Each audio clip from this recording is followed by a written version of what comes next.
জয় রাধে, জয় নিতাই চৈতন্য। আশা করি সবাই খুব ভালো আছেন এবং আনন্দিত আছেন। আমরা পুরুষোত্তম যোগ শ্রীমদ্ ভগবদ্গীতা কথামৃত প্রসঙ্গে অগ্রসর হচ্ছিলাম।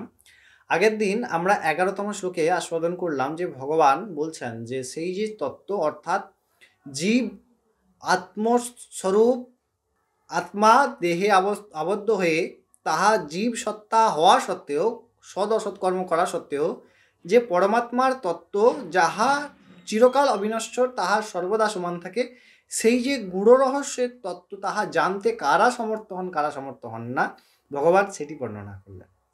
আজকে আমরা 12তম শ্লোকে ভগবানের মুখে আরও এই ব্যাপারে যে বিস্তারিত তথ্য ভগবান বলছেন, কথা বলছেন, আমরা সেই কথাটি সুন্দরভাবে আস্বাদন করার প্রচেষ্টা করব।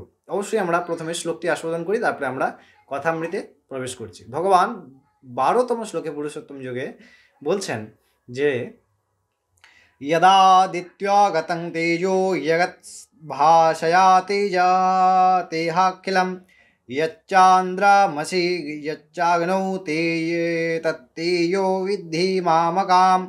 ভগবান বলছেন সূর্যকে আশ্রয় করে যে তেজ জগৎকে দীপ্ত করে এবং যেই তেজ আবার চন্দ্র এবং অগ্নিতেও আছে।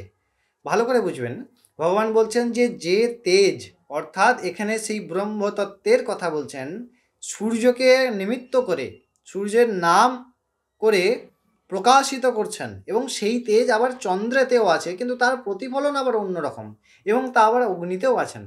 এবং সেই যে তেজ, যার জন্যে সূর্য সূর্য, যার জন্যে চন্দ্র চন্দ্র, যার জন্যে অগ্নির দাহিকা শক্তি, সেই তেজ কি আমরাই। অর্থাৎ ব্রহ্মই সব, ভগবানই সব হয়ে আছেন। কিভাবে তাকে বর্ণনা করেছেন।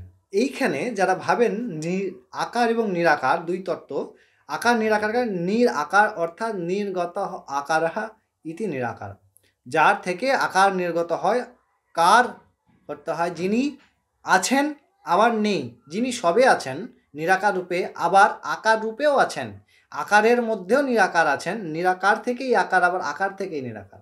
ভগবান এই যে তত্ত্বের কথা বললেন, যে তেজ ব্রহ্মের কথা বললেন এখানে অত্যন্ত সুপ্তভাবে, সেই ব্রহ্মই তেজ স্বরূপ, অগ্নিতেও আছেন, চন্দ্রের মধ্যেও সেই তেজ প্রকাশিত হচ্ছে, এবং তাহা সূর্যকে অবলম্বন করে কী করতে, জগৎ ভাস্কর কী করে না জগৎ প্রভাবিত করেন।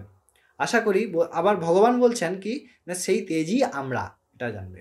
সুন্দরভাবে বললেন, আমরা সেই কথামৃত আস্বাদন করলাম। অবশ্যই আমরা পরবর্তী দিন আরও কথামৃত আস্বাদন করব। আপনারা অনেক ভালো থাকবেন, আনন্দিত থাকবেন। জয় রাধে, জয় নিতাই চৈতন্য।